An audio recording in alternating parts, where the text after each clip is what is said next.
Hello guys, today I would be going to discuss the quote forces around 754. So I would be starting from problem D and would move to problem A step by step. I'm doing this in reverse order because D was the most interesting problem, the first four problems, and A, B, C were like that only. So let's start with problem D. I assume that you must have already read the question, but let me just iterate it in some words. So basically, you would be given with a tree, and there are two players, Ecock and Sushi, who are playing a game by shifting tokens onto the tree. And basically, what you need to do is that you can reorder the nodes given in the tree in any permutation of from 1 to n, where every number appears in just once, so that the chances of winning the game by Ecock, I think I'm not pronouncing the Ecock. Anyway, so basically, if it is 2, I can mark it as 6. This 6 I can mark it as 3. This 3 I can mark it as 2. Like this, I need to reorder whole the tree if I need to. Otherwise, it's also possible that there is no need. So let me move to the solution part. So basically, you would be given with a tree. Once, okay, yeah, would be given with a tree like this. Suppose I'm taking the token as a plus sign. So Ecock could place a token anywhere in the tree for the first time. Suppose he places it, he or she, whichever it is, he places it here. Then Sushi will move to that node which is not visited and is adjacent to this node where the original token is placed. And the third condition, which is the main condition for this problem, is that the XOR of U and v should be less than minimum of u and v. So basically, if I am taking this node as v, then all its adjacent nodes would be u. So this could be taken as u, this could be taken as u, and this condition needs to be satisfied for the next player to make a turn. And the whole crux of the problem lies in this part, and the next part, which would be coming after this, would be a pretty interesting part. And if you are not a very experienced player in CP, it would be very hard to like code it and observe it. So basically, if you would have played with some of the bit questions, you could probably have redefined it further like this. Suppose I am having a bit like this.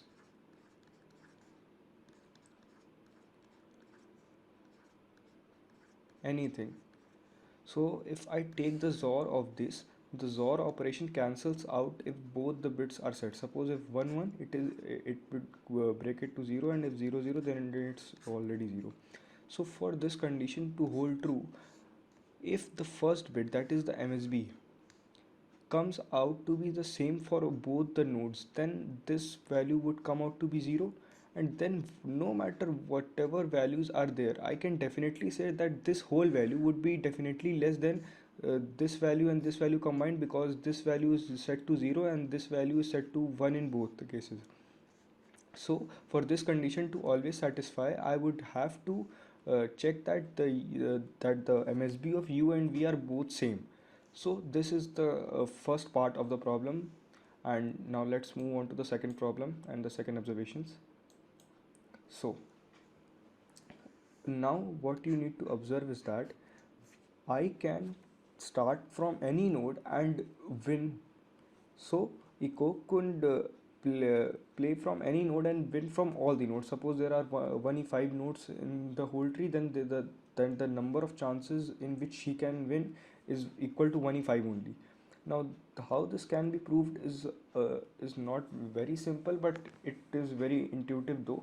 So as you know that the tree can be redefined in level order. Suppose like in BFS, what you do in this can be treated as the first level, this can be treated as the second level, third level, fourth level, like this. So if you can see here, you could color every level, like this level, this level, this level, every one gap levels in one color and every other levels in other color. So you would definitely can maintain a condition of bipartiteness, which says that every two adjacent nodes should have different colors. So a tree is So a tree is always a bipartite graph, and this notation we could use here to actually satisfy our problem. So basically, suppose I am taking one color as W, which signifies white, and one color as black. So I know that the sum of these two values should be equal to n.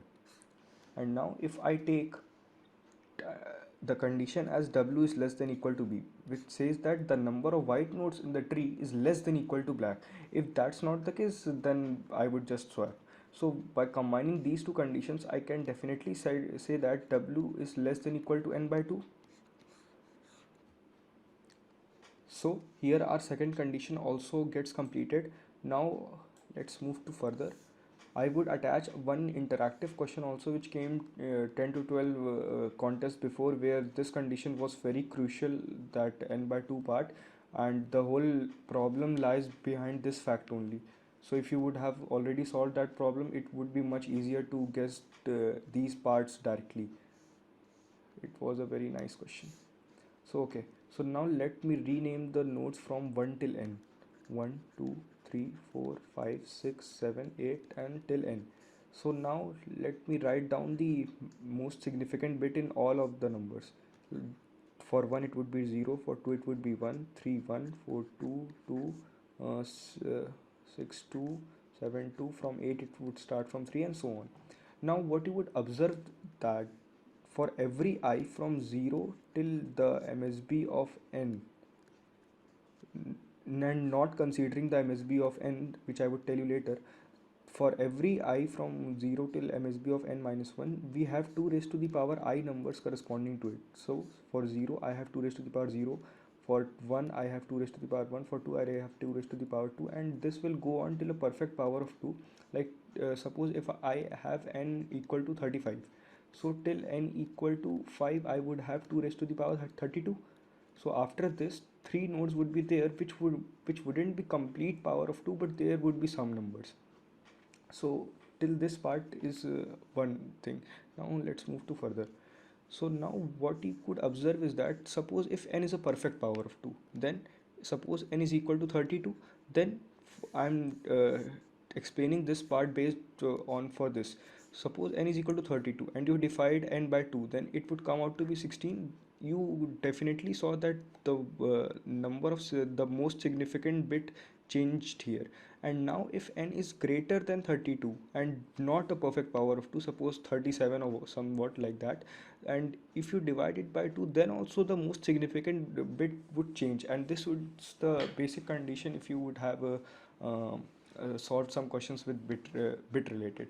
So what I can conclude from here is that if I choose all the nodes at even level or odd level pertaining to this condition, that is W less than equal to n by 2, then I could definitely color all the nodes in that level whose bits are set in W.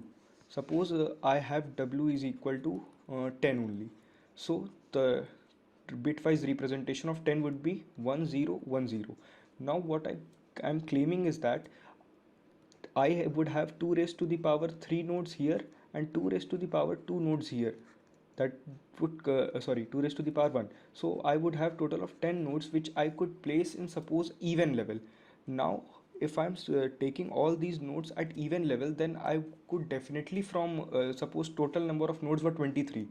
So I could definitely take nodes from 1 to 23, excluding those nodes which satisfy these conditions, where the MSB set is to the third MSB and the first MSB.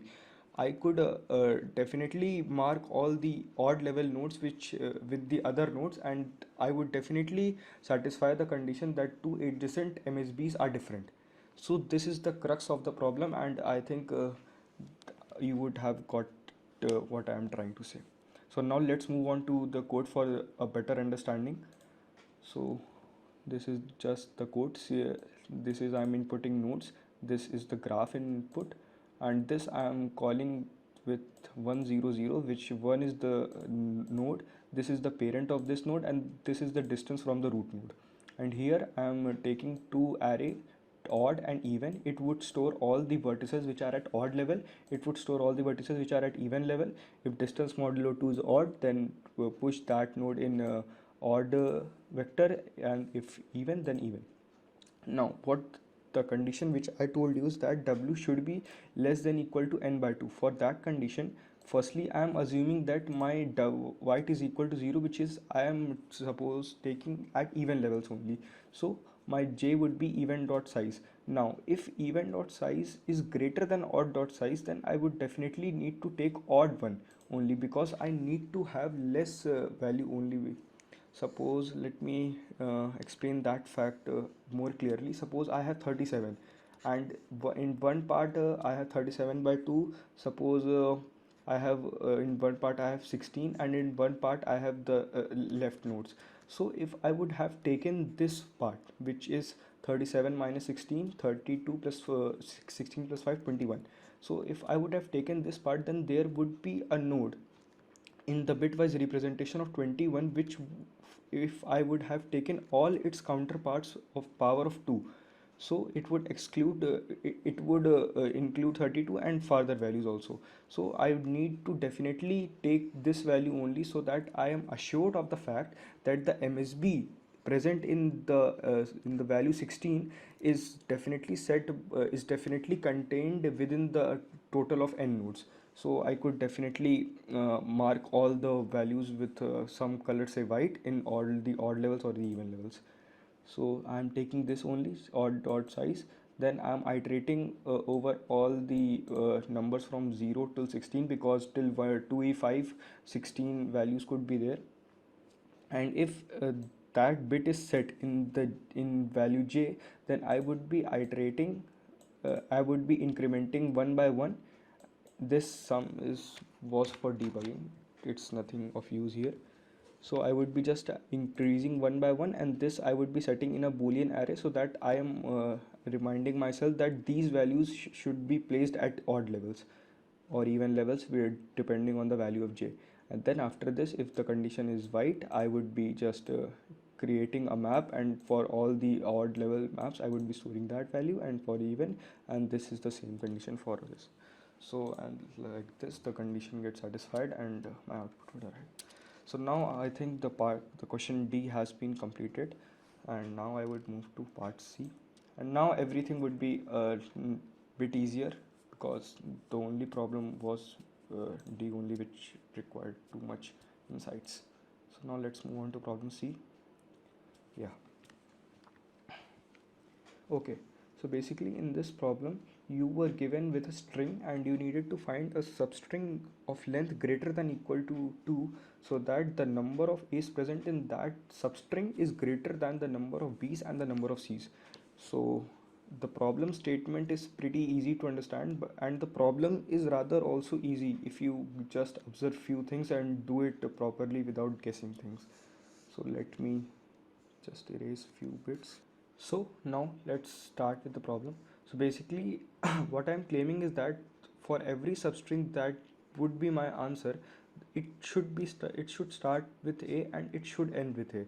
And if that's not the case, suppose there are some characters which are not a here, then I could definitely just remove all of them. So because the main condition which I require is that the number of a's should be greater, and similarly for this, if there are more characters, then I would definitely remove. So what I can claim is that then my substring would start from a and would end at a.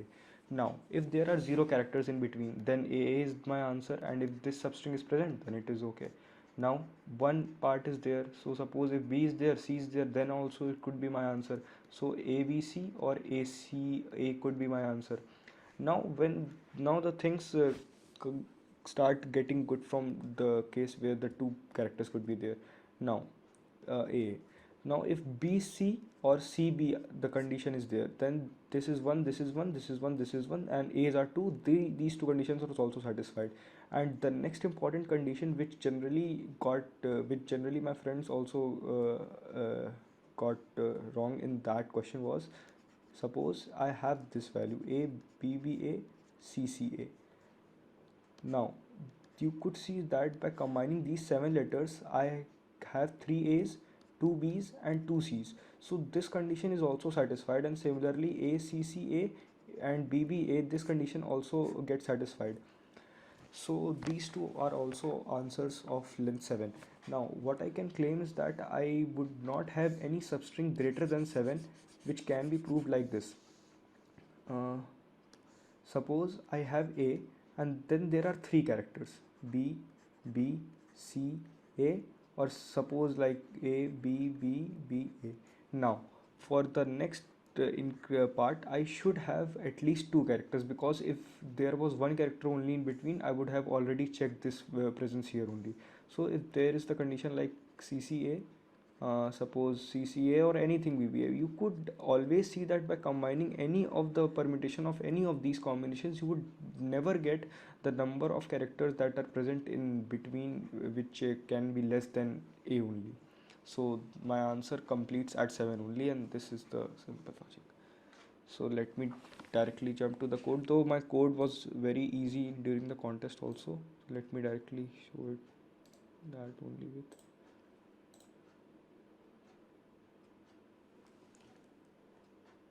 Yeah, I just inputted the string, and this there is a function in the string library which is s.find, and just I used it for 1 2 3 4 5 6 7 cases, and just printed the output. So now this also got over. Now problem B and A would be getting completed very soon. So let me start it directly. So here you would be given with a binary string. Suppose it is like 101011010 anything. Now what I'm trying to say is that the string is already, if the string is already sorted, then there is no need to do anything, just output 0. But if it is not, then what I can claim is that I could definitely do it at most n operations, and for more logically in at most one operation. And the logic behind this, for this question could be explained like this. Suppose I take the last 0 from here, the last one from here, the last 0 from here, the last one from here, and at some stage if I am unable to take some zeros from here, then what I am assured of that is all the zeros are present in this part. And suppose if I'm unable to take some ones from here, like there are zeros but there are no ones to be taken from this side, then what I'm definitely assured of is that there are ones here only. So after swapping, these ones would come in these places of 0, and these zeros would come in these places of ones. So definitely my string would, for this part, would contain all zeros, and for this part would contain all ones. So for this I just need to maintain two point, I could just iterate over with the two pointer method, and just output the answer. Let me show you the code directly.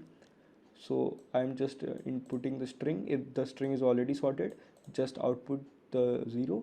Otherwise just store the positions of zeros and ones. And this is, I don't know why I did this. Okay, so I is equal to 0, j is equal to 0 dot size minus 1. I would be starting from this side, and j would be starting from the right, which I told you that I would be taking 0 from right and 1 from the left. So I would be just doing this and incrementing I, and decrementing j, and moving them closer, and would be swapping them. Actually this isn't very neat. Then I would just output 1, then vector, and then this thing, nothing. So the question here is this completed. So now let's move to problem A. Problem A, I would go directly to tell you here only. Suppose I have three variables a1, a2, a3. Now what the problem is asking me is a1 plus a3 minus 2a2. This value I need to minimize anyhow. So what I could do that, and this I have to do it by incrementing one value by 1 and decrementing one value by minus 1. So no, so now suppose you take one value from here and one value from here. So you could increment one, decrement it, or decrement it and increment it. So the net result would be 0. So what I'm assured of is that I need to take one from here and one from here. So I would try to always take this one and this one. So for every decrement of this a2, I would be decrementing or incrementing of this a2, I would be having a net resultant of plus 3 or minus 3. So now if my suppose values are like this 1 5 2, so 1 plus 5 minus 4, this comes out to be equal to 2.